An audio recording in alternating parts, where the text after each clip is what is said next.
It's no longer just farmers, hunters, beekeepers or miners. The largest labour union in the country is joining the strike. We are going into these protests full on. This is such a historic day, it must be said. The two solidarities will now act together.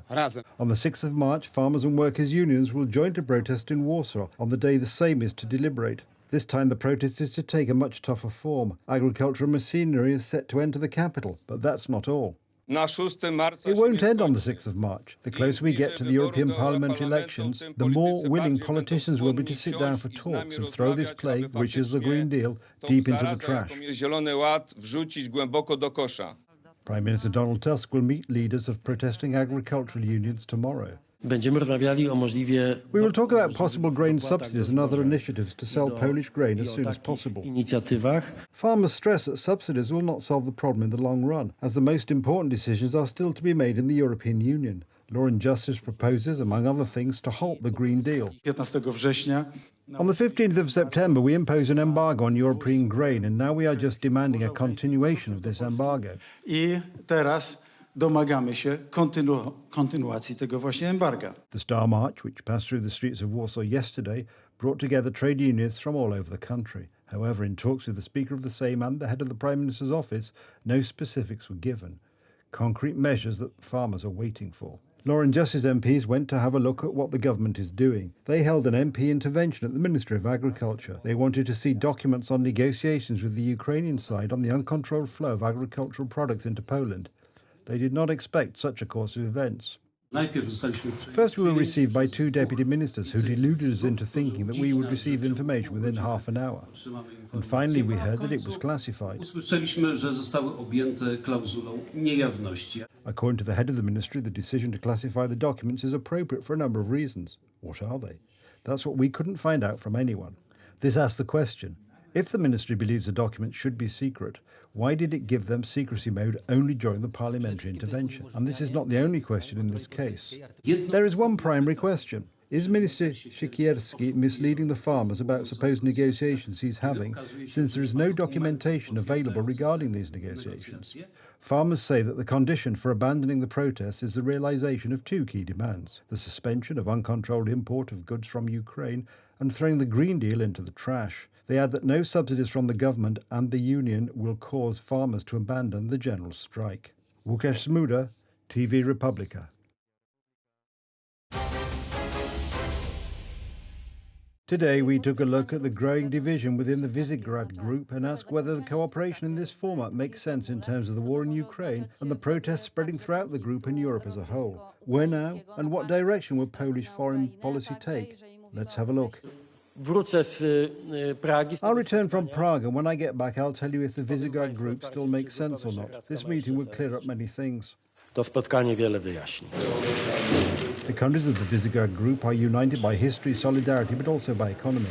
However, Prime Minister Tusk indicated that he is concerned about the present and future of the group. These words triggered a wave of questions and comments. What was the justification? Polacy, Słowacy, Węgrzy, Czesi. Poles, Slovaks, Hungarians, Czechs, objectively speaking, have interests which are aligned, also in the economic sphere. History shows, and see this is a paradox, that today from Budapest and from Bratislava we have such ambiguous messages flowing as far as Putin and Russia are concerned. The argument about Hungary's different stance on Russian aggression against Ukraine is understandable, but the consequences of casting doubt on the group's rationale prompts questions about the direction of Polish foreign policy. During the press conference after the meeting between the Polish head of government and the Czech Prime Minister, foreign journalists asked whether this means that the Visegrad group will cease to exist. With Premier Tusk, we both agree that it's worthwhile to talk, to continue a dialogue, but there are questions with which we do not agree with our partners within the Visegrad group. One of those questions is the aggression against Ukraine and the approach towards that aggression. But there are questions within the European Union where we can attempt to find consensus.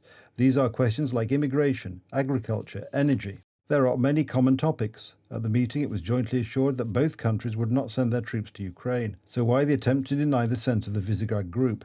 This is dangerous, especially in times of other threats.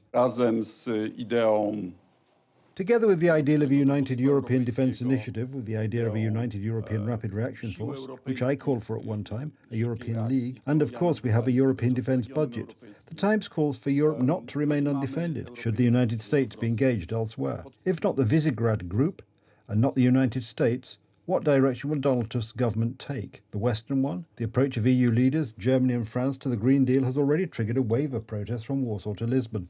Today, we the farmers are suffering economic losses. Tomorrow it will be the rest of the country. That's why we ask all citizens to join us in our protests. We have to start to act because tomorrow there may be no Poland.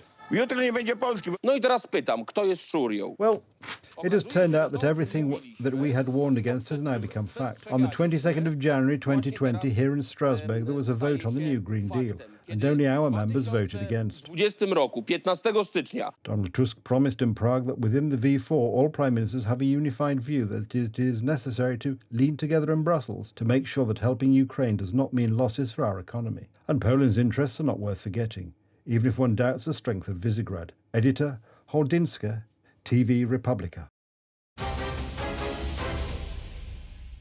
President Volodymyr Zelensky attended a two-day summit of southeastern European countries today where he tried to drum up Balkan support for his vision of peace in Ukraine and promoted the idea of joint arms production. Zelensky and Albanian Prime Minister Edi Rama, during a joint press conference, said that Russia's threat extended beyond the Ukraine to the Baltic states, Moldova and the Balkans. Rama said the threat to the Western Balkans didn't mean Russian troops invading, but rather that Russia's actions in Ukraine could be replicated in the region. Ukraine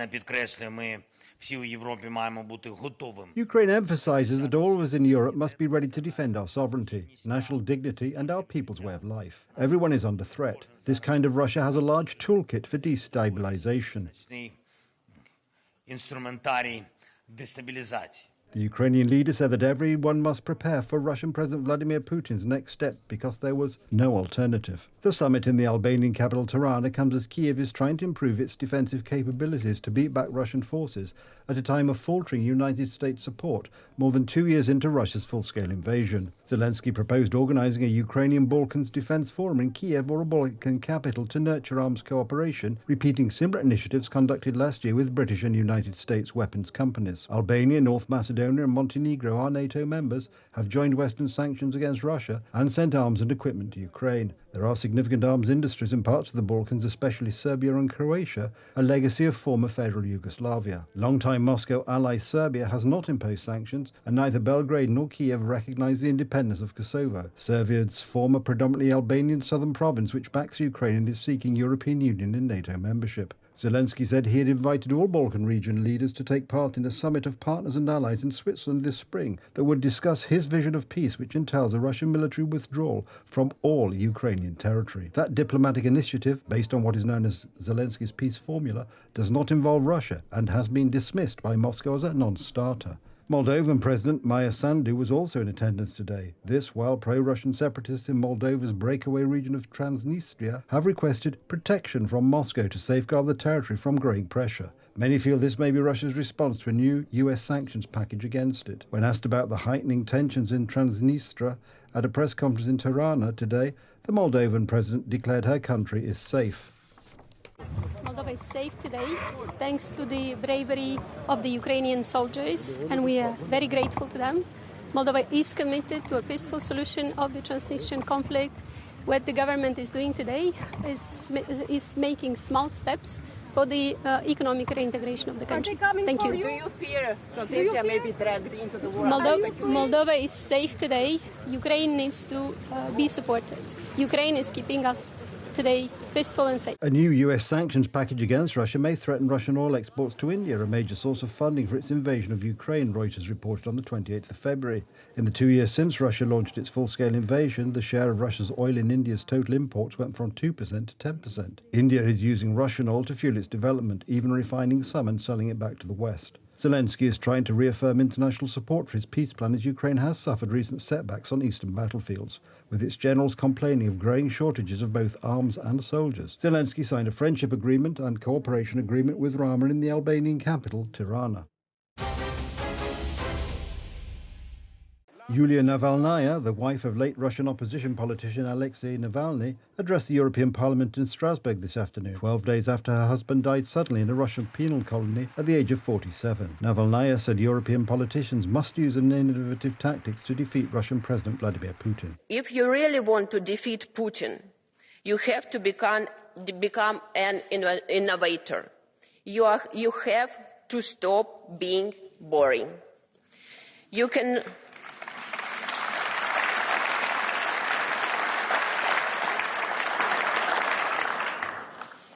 You cannot hurt Putin with another resolution or another set of sanctions. That is no different from the previous ones. You cannot defeat him by thinking he is a man of principle who has morals and rules. He is not like that, and Alexei realized that a long time ago. You are not dealing with a politician, but with a bloody monster.